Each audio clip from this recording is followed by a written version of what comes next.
¿Por La qué reina una de mujer de corazones abre el 74 suyo años justo ahora. decide romper el silencio de toda una vida justo ahora? ¿Qué secretos ha guardado Isabel Preisler durante 5 décadas que finalmente salen a la luz hoy? ¿Por qué confiesa por primera vez que fue infiel a su segundo marido? ¿Qué le dijo Julio Iglesias cuando ella le enfrentó por sus amantes? ¿Cómo vivió el ascensor donde Mario Vargas Llosa la besó por primera vez? ¿Por qué su propia madre la rechazó durante 2 años? ¿Qué carta le envió el Nobel antes de morir que la dejó destrozada? Hoy, 22 de octubre de 2025, sale a la venta el libro que toda España llevaba esperando desde hace meses. Mi verdadera historia. Las memorias de Isabel Preisler. Y lo que hay dentro va a hacer temblar los cimientos de medio siglo de prensa del corazón. Porque por primera vez en su vida, Isabel Preisler va a contar su versión. Sin filtros, sin intermediarios, sin revistas que interpreten sus palabras. Y lo que está contando es demoledor. Se han dicho tantas cosas falsas sobre mí a lo largo de los años sin que me molestara en desmentirlas, que he decidido hacerlo ahora, declara en la entrevista que publica hoy la revista Hola. ¿Y por qué precisamente ahora? La respuesta es tan simple como emotiva. Quiere que sus nietos conozcan la verdad de su abuela, la verdad real, no la que han vendido las revistas durante décadas. Pero hay algo más, algo que nadie esperaba. Isabel Preisler, la mujer más elegante de España, la reina de corazones, la que siempre mantuvo la compostura, va a confesar cosas que jamás había confesado. Va a reconocer infidelidades propias. Va a desvelar los celos enfermizos de sus maridos.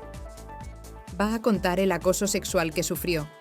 Va a hablar sin tapujos de Mario Vargas Llosa después de su muerte. Y Madrid está revolucionado. Hoy a las 13 horas, en uno de los hoteles más exclusivos del centro, Isabel Preisler dará una rueda de prensa. Todos los medios nacionales están convocados. Todos quieren escuchar de su boca lo que ha escrito en 300 páginas.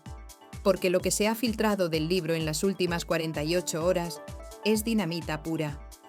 Empecemos por el principio, por donde todo comenzó, por Julio Iglesias, el hombre que la convirtió en la mujer más envidiada de España, el cantante más internacional de todos los tiempos, el seductor, el truján, el infiel compulsivo.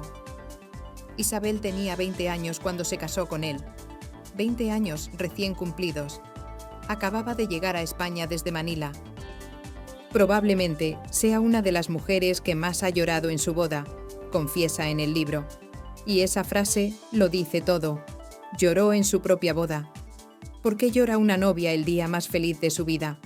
Porque no era el día más feliz de su vida. A los 20 años, recién estrenada mi independencia y mi libertad en el Madrid de los 70, el matrimonio y la maternidad no entraban en mis planes, escribe Isabel con una sinceridad brutal. Sin embargo, yo estaba embarazada. Julio y yo íbamos a ser padres. Y en aquella época no existía otra posibilidad que la de celebrar esa boda precipitada. Una boda precipitada. Un embarazo no planeado. Una chica de 20 años que acababa de descubrir Madrid. Y un cantante que empezaba a conquistar el mundo. La receta perfecta para el desastre. Porque lo que vino después fue exactamente eso. Un desastre emocional que Isabel aguantó durante años mientras fingía ser la esposa perfecta. Para complacerle, me olvidé de mí y me convertí en su ideal de mujer, confiesa ahora con una tristeza que atraviesa las páginas. Mi aspiración era aportarle tranquilidad y que nuestra relación no interfiriese en su trabajo. De esa manera, el mundo de Julio se iba ensanchando y el mío se iba reduciendo a las 4 paredes de nuestro hogar. Cada palabra de esa frase es un puñal. El mundo de él crecía, el de ella se reducía. Él conquistaba países, ella se encerraba en casa. Y mientras Isabel se convertía en la madre perfecta de Chabeli, Julio José y Enrique, Julio Iglesias se convertía en el amante de media Europa. Las infidelidades empezaron pronto, muy pronto. Tanto que hay fuentes que aseguran que la primera fue en el propio viaje de novios, en México, donde pasaron 3 meses viviendo en un hotel del Distrito Federal. Isabel engordó 16 kilos durante ese embarazo. Desayunaba 5 o 6 pancakes con sirope, confiesa sin vergüenza. Y algunas noches llamaba al servicio de habitaciones y me tomaba otro plato. Pero mientras ella comía pancakes sola en la habitación del hotel, Julio salía, conocía gente, ligaba. Porque Julio Iglesias no podía, literalmente no podía, ser fiel. Él mismo lo justificaba con una excusa que hoy suena a chiste. Todo se debía a un motivo genético heredado de su padre. Genético. Como si la infidelidad se llevara en el ADN como el color de ojos. Su padre, el recordado doctor Iglesias Puga, presumía de sus ligues hasta la senectud. Y el hijo siguió el patrón sin remordimientos. Isabel lo sabía. Claro que lo sabía. Siempre pensé que mi marido era, y siempre sería incapaz de serle fiel, aunque yo no dudase de que me amaba, reconoce. Pero una cosa es saber, y otra cosa es que te lo restrieguen por la cara.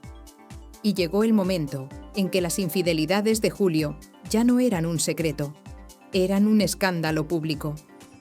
El nombre de Graciela Alfonso, una argentina, empezó a sonar en todas las bocas. Ya era imposible esconderlo. Y entonces Isabel hizo lo que nunca había hecho. Le enfrentó.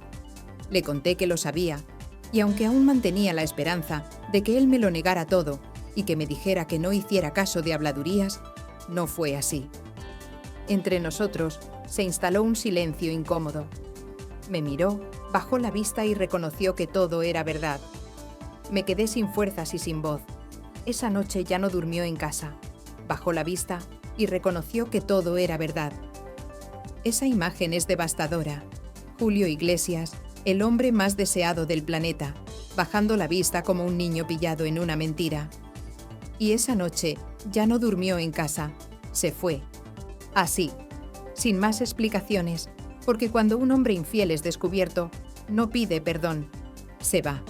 Pero aquí viene lo que muchos no saben. La infidelidad de Julio fue el principal motivo de la separación, no del divorcio, porque entonces no estaba permitido en España, explica Isabel.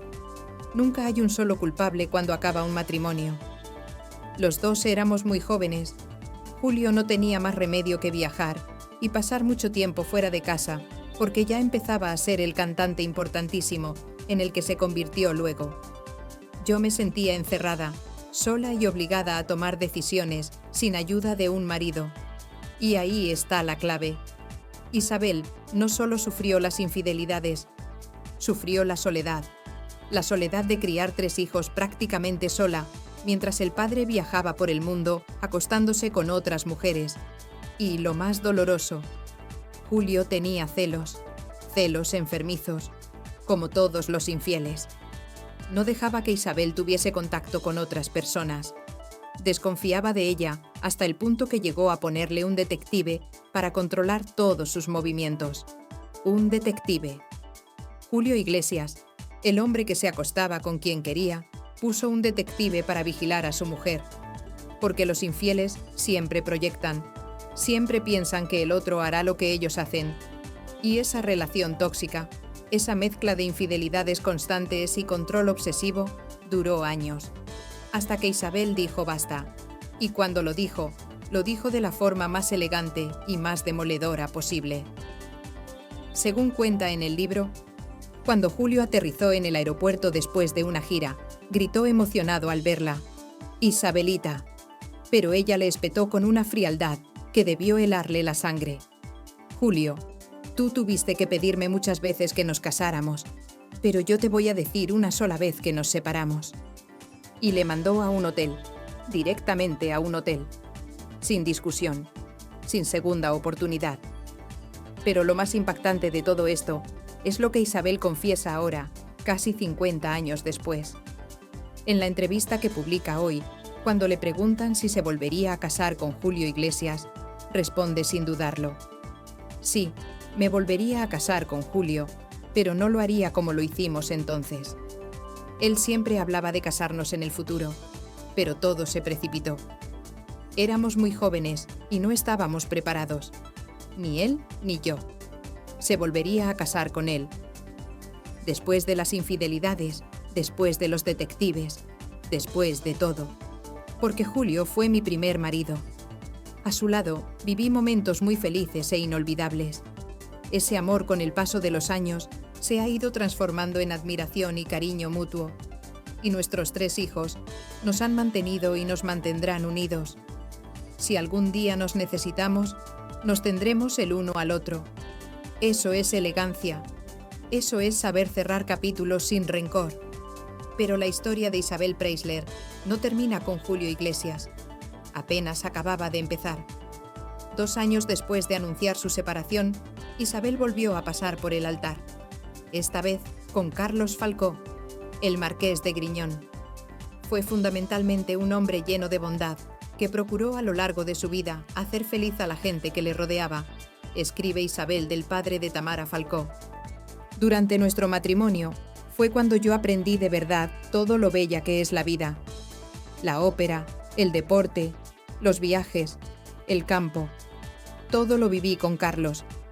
Y ahí está el contraste brutal con Julio. Con Julio vivió encerrada entre 4 paredes. Con Carlos descubrió el mundo. Pero ese matrimonio también acabó. Y acabó de la forma más dolorosa posible, por una infidelidad. Pero esta vez no fue de él, fue de ella. Y aquí viene la confesión que nadie esperaba. Isabel Preisler reconoce por primera vez en su vida que fue infiel a Carlos Falcó. Miguel y yo nos habíamos enamorado, escribe sin tapujos. Había ocurrido sin que ninguno de los dos lo planeáramos y desde luego sin querer provocar ningún sufrimiento. Pero evidentemente no pude evitar que Carlos se sintiera traicionado y dolido al enterarse de nuestra relación. Traicionado y dolido. Las mismas palabras que ella podría haber usado con Julio, porque el dolor de una infidelidad es el mismo lo cause quien lo cause. Tuvimos una conversación tensa y triste, continúa Isabel. Comprendimos que nuestro matrimonio había terminado y nuestro mundo se rompió en 1000 pedazos. 1000 pedazos. Así de gráfico, así de real. Pero lo más impactante es cómo ocurrió. Isabel cuenta en el libro que justo 2 meses después de conocer a Miguel Boyer, planearon un encuentro secreto en París. Yo viajé a esta ciudad con la excusa de asistir a la boda de una amiga y de visitar a Carmen Martínez Bordiú. No le conté a nadie el verdadero motivo de mi escapada, ni siquiera a Carmen. Un encuentro secreto, una mentira para escaparse. Eso es exactamente lo que hacen las personas que están teniendo una aventura. Y cuando Carmen, la nieta de Franco, le preguntó por sus planes para esa noche, Isabel tuvo que improvisar. «Es que ceno con unos socialistas», le dijo esperando que eso la hiciera desistir de acompañarla. Pero Carmen insistió. Y entonces Isabel tuvo que ser más específica. «Carmen, ceno con un socialista». Se calló de repente. En ese instante se dio cuenta de que no podía acompañarme. Un socialista, Miguel Boyer, el que sería ministro del PSOE, el hombre que se convertiría en su tercer marido, el gran amor de su vida, como ella misma reconoce ahora. Fue un amor muy profundo que tuvimos la suerte de vivir. También teníamos una complicidad muy grande, algo que es muy importante en el matrimonio. Con Miguel tuvo a Ana Boyer, y con Miguel vivió hasta que él murió en 2014. Pero ese matrimonio tampoco fue perfecto, porque Miguel Boyer tenía un problema. Los celos, celos enfermizos. Como Julio. Tenía la ridícula obsesión de pensar y creer que todo el mundo se enamoraba de mí, cuenta Isabel. Con los años los celos se acrecentaron. No podía soportar que yo me riera con alguien que no fuera él. En una ocasión, le rogué que acudiera al psiquiatra para solucionarlo. Un psiquiatra. Isabel tuvo que rogarle a su marido que fuera al psiquiatra por sus celos. Muchas veces tenía que llamar a nuestros amigos con los que habíamos salido a cenar o de fiesta para pedirles perdón por las escenas que les montaba. Imaginen la situación. Isabel Preisler llamando a sus amigos al día siguiente para disculparse porque su marido había montado una escena de celos la noche anterior. la elegancia personificada, teniendo que pedir perdón por los arrebatos de su marido. Porque Miguel Boyer no solo era celoso, era obsesivo. Desde luego, los celos son una falta de seguridad en uno mismo, declara Isabel ahora. Siempre son malos para el que los padece y para el que los sufre y dañan cualquier relación por muy sólida que sea. Y esa relación, aunque sólida, estaba dañada por dentro, pero Isabel aguantó, porque amaba a Miguel, porque era el gran amor de su vida. Y cuando Miguel sufrió un ictus el 27 de febrero de 2012, Isabel lo cuidó sin descanso durante 2 años y 8 meses. Lo cuidó ella, personalmente, sin delegarlo. Y nunca pensé que se fuera a morir tan pronto, confiesa con un dolor que todavía se siente. Murió el día de su santo, el 29 de septiembre de 2014. A las 9:30 de la mañana, me despertaron y me informaron de que no estaba respirando bien. Fueron al hospital, al Ruber Internacional de Mirasierra. Fui hacia su cama y le susurré al oído que había llamado a las niñas y a sus hijos, que estaban de camino. Me pareció que dormía y pensé que le habían sedado. Pero el doctor se acercó y le dio la noticia más devastadora. Miguel ya no podía escucharla porque acababa de fallecer. Había muerto de una embolia pulmonar, contra lo que desafortunadamente no había nada que hacer. Isabel se quedó viuda, por segunda vez en su vida, porque antes había perdido a su padre siendo muy joven, y pensó que ya no volvería a enamorarse, que con 64 años su vida sentimental había acabado. Pero el destino tenía otros planes, y esos planes tenían nombre y apellido. Mario Vargas Llosa, el Nobel de Literatura, el escritor más importante en lengua española vivo, un hombre casado desde hacía décadas con Patricia Llosa.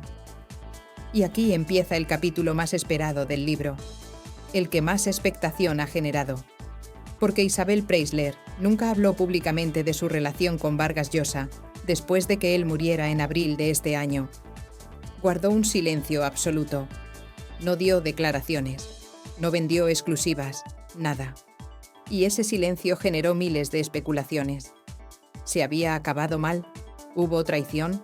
¿Por qué no fue al funeral? Y ahora Isabel lo cuenta todo. El 11 de febrero de 2015 recibió una llamada del Nobel invitándola a comer. Me había quedado viuda en 2014 y Patricia estaba en Perú, recuerda. Tras varios almuerzos en su casa y otros con amigos, asistieron juntos a una fiesta. Era febrero, domingo y noche de los Oscar. Mi amiga Elena Benarroch tenía instalada una pantalla gigante en su casa para ver los premios. A la salida de la fiesta, me besó en el ascensor. Ahí empezó todo. Un beso en un ascensor. Como en las películas. El escritor más importante del mundo hispanohablante besando a la mujer más elegante de España. Y ese beso cambió sus vidas para siempre. Vargas Llosa escribió después en una de sus cartas de amor: desde la noche maravillosa de la peletera, mi vida se llenó de juventud, de sueños, de deseos, y fue como si por fin empezara a vivir con una vida que secretamente soñé desde que te vi por primera vez. Secretamente, soñé desde que te vi por primera vez. Vargas Llosa había soñado con Isabel Preisler durante años, décadas probablemente, y finalmente ese sueño se hizo realidad. Conviví con él casi 8 años, cuenta Isabel, y pude conocer su parte más humana, más cotidiana, su verdadera personalidad, muy compleja con aspectos que mucha gente ignora porque conseguía ocultarlos. Aspectos que mucha gente ignora. ¿A qué se refiere Isabel? El libro no lo especifica del todo, pero da pistas. Habla de una personalidad compleja, de aspectos ocultos, y luego está lo que otros han contado, como que Vargas Llosa tenía una obsesión con la nariz de Isabel, o que necesitaba químicos para mantener relaciones íntimas porque ya tenía casi 80 años cuando empezaron su relación. Pero lo que Isabel sí desvela son las cartas manuscritas que Vargas Llosa le escribió durante esos 8 años. Reflejan la realidad de mi historia con Mario, sin intermediarios ni interpretaciones de cómo era nuestra relación. explica. Ahí están las cartas y que el lector decida. Isabel ha decidido publicar esas cartas íntimas en su libro. Cartas de amor de un premio Nobel. Cartas que probablemente valgan millones. Y también publica la última. La carta de la ruptura. La que llegó en 2022. Por favor, manda a alguien a recoger todas tus cosas. Así de cortante, así de brutal. Por favor, manda a alguien. Ni siquiera tuvo el valor de decírselo en persona. Se lo escribió en una carta. Y esa fue la última comunicación entre ellos. No hubo despedida. No hubo cierre. Solo esa frase fría en un papel. Y cuando Vargas Llosa murió en abril de 2025, Isabel no pudo despedirse. Ni tuve ocasión de despedirme de él antes de su fallecimiento, ni me lo hubiese permitido la familia, confiesa con un dolor evidente. La familia del escritor la dejó fuera, completamente fuera, como si esos 8 años juntos no hubieran existido, como si ese amor no hubiera sido real. Pero hubo algo más que Isabel vivió con Vargas Llosa, algo terrible. En 2019 le diagnosticaron un mieloma múltiple. En cuanto tuvieron el resultado, se pusieron en contacto conmigo para informarme porque era yo la persona autorizada por Mario para ello. La persona autorizada. No su esposa Patricia, de la que estaba separado, pero no divorciado. Isabel. Sentí una enorme tristeza y nada más colgar a la doctora, llamé a una de mis mejores amigas y le dije llorando: qué poco dura la felicidad, y a ver qué palabras encuentro para decírselo a Mario. Qué poco dura la felicidad. Isabel acababa de encontrar el amor después de quedarse viuda. Y de repente, el hombre que amaba tenía cáncer. Esperé a que estuviéramos solos en nuestro cuarto de estar y elegí con todo cuidado la manera de explicarle que la biopsia había resultado positiva. Tuvo que darle ella la peor noticia de su vida. Y durante años cuidó de él mientras recibía tratamiento. Afortunadamente, su respuesta al tratamiento fue extremadamente favorable y los doctores nos dijeron que si seguía con la medicación y los cuidados apropiados, el problema se convertiría en una enfermedad crónica que le permitiría hacer vida normal. Pero 3 años después, en 2022, la relación terminó. Por favor, manda a alguien a recoger todas tus cosas. Y nunca más supieron el uno del otro. Pero más allá de los hombres, más allá de los matrimonios y los amores, Isabel Preisler cuenta en este libro cosas que nadie sabía, cosas íntimas, cosas dolorosas, cosas que humanizan a la mujer que siempre pareció intocable, como que es sobrina de Steve McQueen. Sí, el actor de Hollywood. Mis compañeras de colegio fueron las que me informaron muy ilusionadas de que Steve McQueen era mi tío, cuenta. ¿Cómo es eso posible? Isabel lo explica. Mi abuela, una mujer profundamente religiosa, cumplió como madre ejemplar de sus 9 hijos. Me imagino que pasaría muchas noches en soledad, esperando la vuelta a casa de su marido, y que se le rompería el corazón al escuchar los cotilleos sobre las historias extraconyugales de mi abuelo, como por ejemplo la que mantuvo con Carmen Salvador, una bailarina con quien tuvo una hija, Neile Adams, que creció en Estados Unidos donde fue actriz y se casó con Steve McQueen. Otra infidelidad, otra familia rota. Parece que los hombres de la familia de Isabel Preisler tienen un patrón.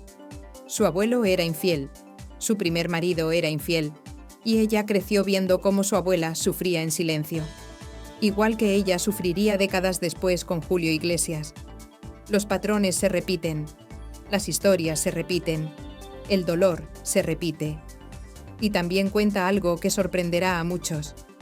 Isabel Preisler, la mujer más elegante de España, confiesa que la moda ni le va ni le viene. A mí la moda me gusta verla, pero aunque a muchos les pueda sorprender, no es un tema del que entienda ni en el que esté especialmente interesada.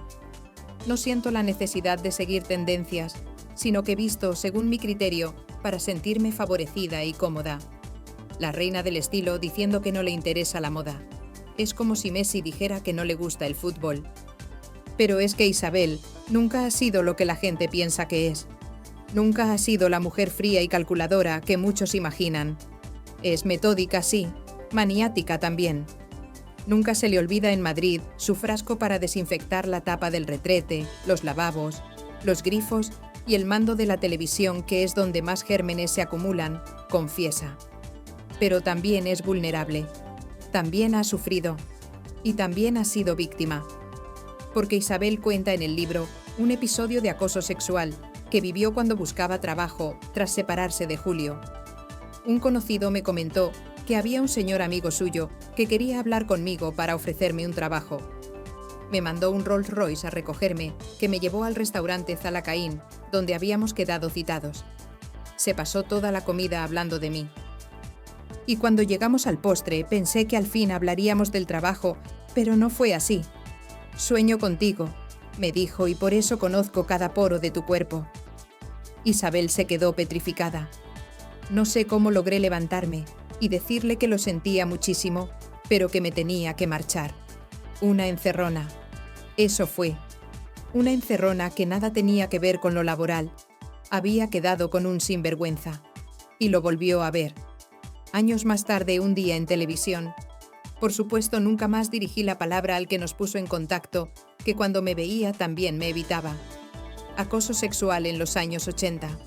Cuando no existían leyes. Cuando no se denunciaba. Cuando las mujeres tenían que callar y aguantar. Isabel no aguantó. Se levantó y se fue. Pero esa experiencia quedó grabada en su memoria para siempre. Porque Isabel Preisler no es la mujer perfecta.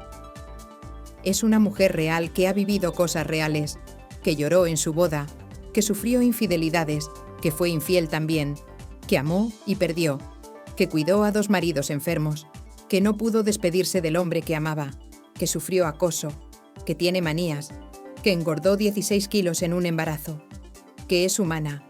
Y ese es el verdadero valor de este libro, que humaniza a un mito, que convierte a la reina de corazones en una persona de carne y hueso, con sus heridas, con sus errores, con sus verdades.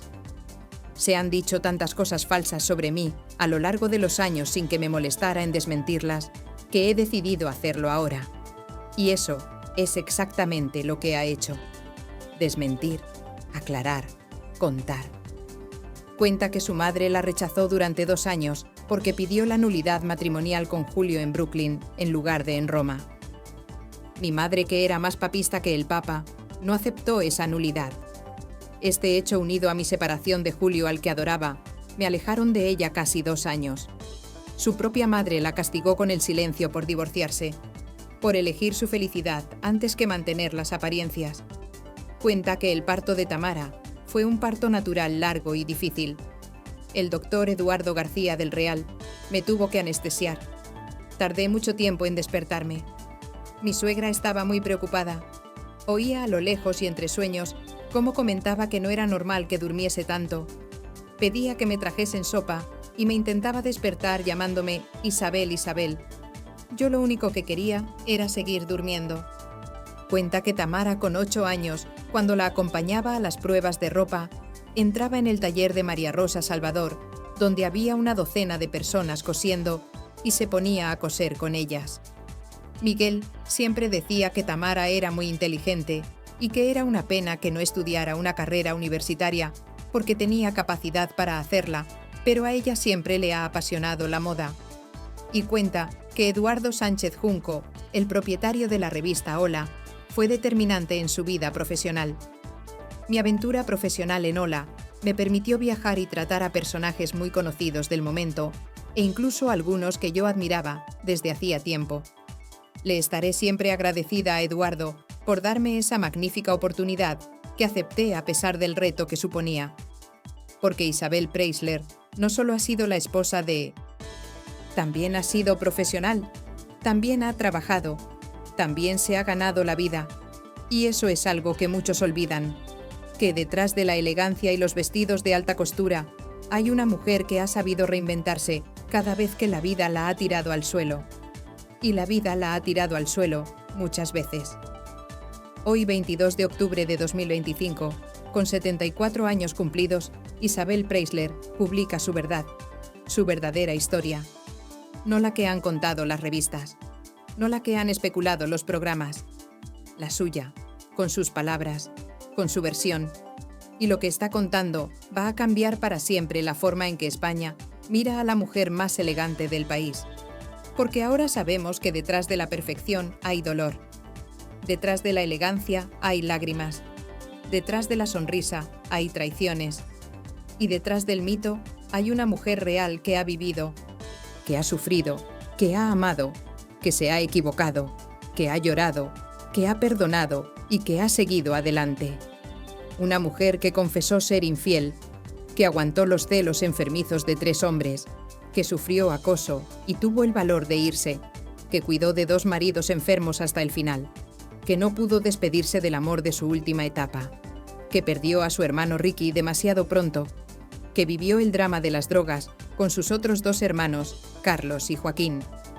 Una mujer que lloró en su boda porque se casaba embarazada y sin estar preparada, que aguantó las infidelidades constantes de Julio Iglesias mientras él la controlaba con detectives, que descubrió con Carlos Falcó lo bella que era la vida, que vivió un amor profundo con Miguel Boyer a pesar de sus celos, que sintió con Vargas Llosa que volvía a la juventud y que se acabó con una carta fría pidiéndole que recogiera sus cosas, y una mujer que ahora, a los 74 años, quiere que sus nietos conozcan la verdad, porque ya era hora de que se supiese la verdad. Ya era hora de que ella contara su historia. Ya era hora de romper los falsos mitos. Ya era hora de desmentir las mentiras. Ya era hora de que Isabel Preisler, la reina de corazones, hablara con el corazón. Y lo que ha contado es que su vida no ha sido un cuento de hadas. Ha sido una vida real, con amores imposibles y matrimonios rotos, con infidelidades sufridas e infidelidades cometidas, con celos enfermizos y controles obsesivos, con acoso y con valor para escapar, con pérdidas dolorosas y recuerdos que duelen, con elegancia que oculta heridas, con sonrisas que tapan lágrimas. Hoy sale el libro. Hoy España conocerá la verdadera historia de Isabel Preisler, la que ella ha decidido contar, la única que importa, porque al final, la única persona que tiene derecho a contar tu vida eres tú. Y después de 55 años, siendo protagonista de la crónica social sin haber contado nunca su versión completa, Isabel Preisler ha decidido que ya era hora. Ya era hora de que la verdad, su verdad, saliera a la luz. Y esa verdad es mucho más compleja, mucho más dolorosa y mucho más humana de lo que nadie imaginaba.